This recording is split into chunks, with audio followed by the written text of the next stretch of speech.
So, by a show of hands, how many of us have looked at our own Instagram profile, or any social media for that matter, and wondered, damn, I'd love to be friends with this person.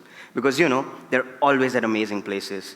They're eating such good food, and I don't even know how, they're just so impossibly happy all the time. And then you go back home, and then you look at yourself in the mirror at 2 p.m., wearing sweatpants, eating cold leftovers, and that makes you wonder again, are we even the same person after all? Or for that matter, let's talk about LinkedIn. I see people posting things like, I'm happy to announce my new role as a CEO of my own destiny after finishing a 3-year online course. And then there's me trying to sound humble yet impressive at the same time with just one post. Because trust me, I post a lot almost every single day. But jokes aside, it makes me wonder whether are we creating a better versions for ourselves online, or are we creating a version that we can potentially never live up to? And I said something similar on a podcast that I was recently invited to. I said that there's a version of ourselves that we create for ourselves that exists somewhere here. And then there's our current version, the real version, that exists somewhere here. What happens is we try to bridge the gap between the two by constantly trying to level up, by getting better at things. But what we forget is that while we are trying to get up here, there's this version that constantly keeps rising too. The distance over here is just never met. So that makes me wonder that, does the same logic apply to the distance between our online versions and our real versions too? In fact, what happens when your online version, your digital doppelganger, becomes more successful than you, becomes more authentic than you, or more admired? Welcome to the age of digital doppelgangers. And with today's talk, I aim to not just give you an understanding of what's happening around us technologically, but also to help you raise some questions in your mind at the end of this. And mind you, these questions will not necessarily have a right or wrong answers. Most of you will have different opinions, and that's perfectly all right. Throughout this talk, I will also be making some assumptions. Some may apply to you, some may never apply to you, and that's perfectly all right too. So, I want to start by talking about digital experiences. With AI, technology, metaverse, we can potentially do anything we want today. We can become anyone we want. With AI filters, you can have flawless skin. You can have perfect lighting. You can have six-pack abs, unlike me. With 0 trips to the gym, like me. No, I'm kidding. I go to the gym. But with AI, with metaverse, with VR, with AR, you can also potentially experience things like living in a mansion, or attending global concerts, or just flying, because why not, right? But what I want you to think about is, at the end of the day, are these digital experiences doing nothing but keeping all of us in this big loop of mediocrity? Because yes, we can experience those things like snorkeling, skydiving, flying a plane with the help of AR and VR, but at the end of the day, we all know that if we try to experience those things in real life, right here, right now, it'll take us a hefty amount from our pocket. And our bank accounts will probably curse us too. Because the thing is, these experiences do give us that instant dopamine hit that we need in that moment. But in reality, our behaviors, our lifestyle, or for that matter, even our habits, might be nowhere near to affording these things in real life. So that brings me to another question, is that if you could live as your digital version, and you could design it as you want it to be, and I mean it, literally, no traffic, no rent, no bad hair days, would you do it? I think I would, because it's tempting, right? But before you answer that, I want to talk about someone. And this person has showed up on my feed multiple times. And the first time I saw her, I was shocked about what's happening around us. I want to talk about Lil Miquela. She's a 19-year-old Brazilian-American model, social activist, and an influencer. She has over 1 million followers on Instagram. She has worked with brands like Prada, And recently, she was announced as one of Time's most influential people on the planet. But that sounds like just another typical influencer or celebrity, right? The catch is, she's not even real. She's an AI or tech persona, online persona, created by a tech company. Or in simpler words, she's just an AI influencer. What's funny about her is that she probably earns more per post on her social media accounts than any of us would probably earn in a month. She doesn't get tired, she doesn't age, and she definitely doesn't have student loans like me. Yet, millions follow her for some reason. I have been trying to post content on Instagram for 2 months now, and I barely have 1,000. She has over 1 million. Brands invest in her, and you know what's crazy? Fans relate to her struggle, including a recent public breakup with a real person, as you can see on the screen. So that brings me to another question, is that if a digital being, if an online persona or an AI influencer can have such a big impact around the world, on the world around us, how different are we from our online versions? And where does the line between virtuality and reality blur? Let's talk about our own social medias for a moment. How different are we online versus offline? Would the person who follows you on Instagram recognize you at 8 a.m. in the grocery store buying instant noodles? Be honest about it. There's no right or wrong answer here. And if the answer is a no, how does that make you feel about the distance that I talked about between your online version and your real version? And what happens when slowly, with the advancement of AI technologies, people start preferring your digital doppelganger over you? And that brings me to yet another question, is that if tech companies can create personalities or online personas like Lil Michaela, what stops it from creating the perfect version of you or me? A version that never stumbles, like I did probably 100 times during this speech. A person that never gets awkward, which I do during networking events. And a person who always knows the right things to say. Couldn't be me. That brings us to another thing, that we all think that these things, every single thing that I talked about here, it doesn't really have a real life impact on us, right? Because it's all in the tech stuff, there's nothing tangible, but these things do have real life impact on real life opportunities. For example, let's talk about recruiters.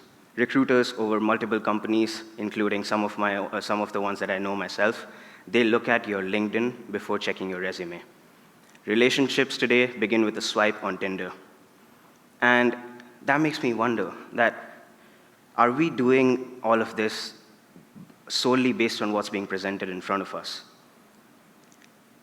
Your reputation, credibility, and in fact, even your income at times is solely dependent or very much correlated to how you manage your online presence. A big aspect of this, what we all tend to miss, is that, and I'm going to make an assumption here, and pardon me for that, but most of us, at least at some point in our lives, would have followed someone or swiped right on someone just because they look so good. You know, they wear amazing outfits, they have that perfect smile, or they go to the gym so they look so fit. And what we tend to forget is that at the end of the day, every single one of us will be publishing or posting the best versions of ourselves online. So does that mean that these people are not really beautiful in real life? Of course they are. But so am I. And so are you. And so is everyone else in this room. Because beauty lies in all of us in different forms. Yet, why does our decision of following someone, liking someone, or swiping right on someone depend solely on what's being presented in front of us? And don't get me wrong, this applies to businesses as well. Why do businesses focus so much on making the perfect pitch, or professionals trying to create a perfect presentation? Why do social medias, or why do companies focus so much on having a good social presence? Why do their revenues are directly correlated to their social media presence? Why do things like fonts and colors matter so much about who they are as a brand?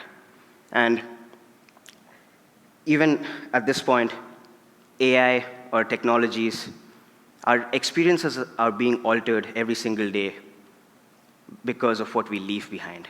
And I call this, or in the tech world, we all call this digital footprints.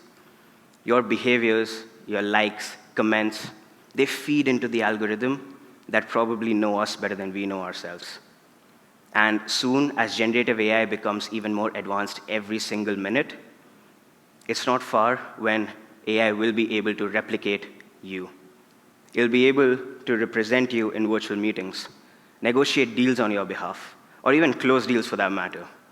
And that brings me to another fascinating yet terrifying question, is that if there's a version of you that can do your job better than you, faster than you, and without washroom breaks, what happens to the real you?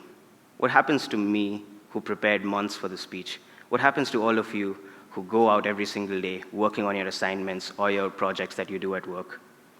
Honestly, I wouldn't mind my AI twin taking my morning meetings for me, but knowing my luck, my AI twin would probably become a millionaire before me as well. So that brings me to the next topic of the conversation today, the metaverse. Companies like Meta are investing billions into creating what we call these online spaces where your online versions, your digital doppelgangers, can represent you. They can work, they can socialize, and even own property. And yes, real estate has sold for millions of dollars already on metaverse and digital platforms. And what's interesting or fascinating again is that in these online worlds, you're not limited by physical realities. You want to be 7 feet tall with neon hair and dragon wings? Go for it, brother. You want to have a floating mansion and you want to drive a vintage car on the clouds? Done. But the question again is, does freedom from reality mean freedom from responsibility? How do things like ethics, trust, relationships translate into a space where you can be anyone? Or what happens, or rather who's accountable and responsible when your online version makes a mistake?